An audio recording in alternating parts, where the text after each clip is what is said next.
The ultimate brain hack. How to create obsession and control. The dynamics of love. 1. Introduction. Naming the hell you're in.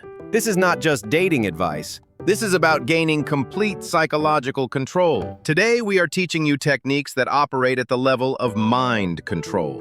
When you hear mind control, you might think it sounds sinister. But let's be honest. Love itself is a form of mind control or brainwashing. Why? Because you're obsessed. You can't focus on work or study. Food won't go down. You can't sleep. You know intellectually that this situation is damaging, yet you cannot stop the emotion. This happens all the time. The techniques of mind control are the very essence of attracting someone in love. Successful people, the ones who always seem to get the relationship they want, often do this unconsciously. We are going to name it, define it, and give you the concrete steps. The blueprint for today is simple. Step 1. Generate desire, making them want you from a neutral state. Step 2. Amplify desire, creating an inescapable state of wanting. Step 3. The result, making them love you, need you, depend on you, and be unable to leave. Let's dive in. 2. Why love drives you insane. The neurochemical triangle. Before we hack the brain, we must understand its rules. The human brain is incredibly simple. It seeks reward and avoids punishment or aversion. It seeks pleasure and avoids discomfort. This reward aversion program works most intensely when it touches on instinct. Think about sugar. The body needs glucose, so eating something sweet is rewarding pleasure. But if you're dieting, eating sugar is uncomfortable aversion for your reason. Yet most people, despite knowing better, cannot stop eating sweets. Why? Because the instinctual desire for pleasure sugar and the instinctual aversion to discomfort. Not eating what's needed overpower reason. The same mechanism applies to love. You know you should end the damaging relationship, but you continue it because being in the relationship has become instinctually pleasurable, and ending it is instinctually uncomfortable, painful. Those who understand this can step back and become the controller of the dynamic. 3. The core principle.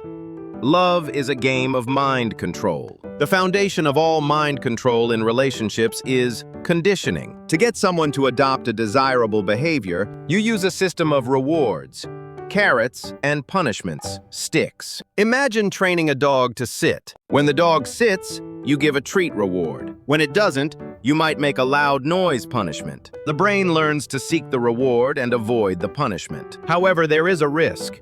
If the punishment is too severe, say, if you get angry or show contempt, you risk the person being conditioned to avoid you entirely. They associate you with the punishment, not the specific action. The most effective, lowest risk form of conditioning is to use reward and neglect. You substitute the harsh stick with simple neglect, or ignoring the undesirable action. The basic rule: if they do what you want, you reward them. If they do what you don't want, you simply ignore them. This is the bedrock. Now let's apply this to the mind. 4. Step 1. Generating desire. Creating emotional need. We begin with step 1. Generating desire. This is the phase of creating the condition, where they start actively seeking you out of nowhere. The specific technique we use here is continuous reinforcement. This is when a desirable action is always rewarded. But what is the reward, the carrot? It's not a treat. It's fulfilling their need for approval validation. Why is approval the perfect reward? Because it's readily available and brutally powerful. Psychologically, being ignored or rejected by those who once approved of you is described as more painful than death. Conversely, being acknowledged by your peers is an enormous joy. Unmet approval needs create extreme discomfort aversion. What to do in step 1? You become the reliable supplier of this approval, praise, and gratitude. If they share a hobby, tell them, "That's so cool." If they help you, "Because of you, I could do this, thank you." Active listening. Simply listening and empathizing fulfills the approval need profoundly. When people feel heard, their brain releases strong rewards. You validate that, "I am a worthy person. and that feeling becomes intensely associated with you. By using continuous reinforcement of their approval needs, you become the pleasure source at a deep neurological level. Talking to you slowly becomes an instinctual drive for reward. 5. Step 2. Amplifying desire, making them obsess. In Step 1, we established a need using continuous reinforcement. In Step 2, we use a different method to maximize that desire. Intermittent reinforcement. Intermittent reinforcement means that you intentionally introduce unpredictability. Sometimes you reward the desirable action, and sometimes you deliberately withhold the reward, neglect. Example: in Step 1, they got approval every time they talk to you. In Step 2, when they talk to you, sometimes you give them the same praise, but other times you say nothing much or are slightly cool and distant. The psychological effect. 1. Learned expectation. They are conditioned to expect the reward. 2. Sudden anxiety.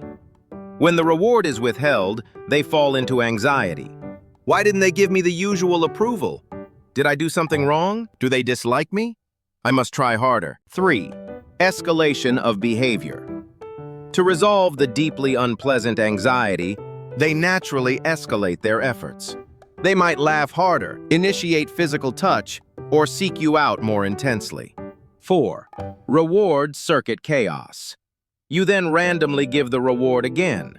This oscillation between anxiety and relief reward is incredibly potent hijacking the brain's reward system and amplifying their dependence. By introducing this random neglect, you create emotional turbulence. Their need for you becomes extreme and obsessive. 6. Hacking the reward circuit. Psychological conditioning. This ame candy and mushi neglect structure forms the backbone of your conditioning. The reason this conditioning is so powerful is that the human brain becomes intensely fixated on unpredictable rewards. It is driven to solve the uncertainty and obtain the pleasure. At this stage, you are no longer the one being tossed around by feelings. You are the one controlling the emotional landscape with logic. Your tools are the reward, candy approval, validation, positive attention. Can also be applied by giving positive attention to things you like. The punishment neglect. Withholding the reward, controlling response time, controlling physical distance. 7. The ethical framework. Control for good. Again, I must stress, this knowledge is powerful. The deeper purpose of these techniques is not to destroy someone's life, but to create a strong, stable relationship where you are the anchor. It's a technology for creating connection. We proceed with the understanding that you use this logic responsibly to build a relationship where both parties can thrive, but where you are emotionally secure and dictating the terms of engagement. 8. Your future self. From hell to the mastermind. Right now, you are ruled by a text message. But imagine your future self. Through the process of understanding practice, habituation, you will transform into the strong one. Your moves to attract, validate, and strategically distance will become unconscious, attractive instincts. You will graduate from the phase of emotional suffering. You will be the one moving the relationship with intention, not desperation. 9. Conclusion. The system is the strategy. Let's summarize the key concepts. Emotion loses. You cannot win the love game by fighting with feelings. Brain logic wins understanding. The reward aversion system allows you to control the dynamic. Dependence is engineered. You now have the systematic blueprint for forming deep emotional reliance. Science is the key. This is not magic, it's predictable psychology. You have the power to transition from the operated party to the operating party. The question now is, are you ready to stop being their victim and start becoming their obsession? Next time, we're going to discuss the ultimate first move. How to use simple eye contact and communication to create an instant love at first sight feeling. Make sure to subscribe and turn on notifications.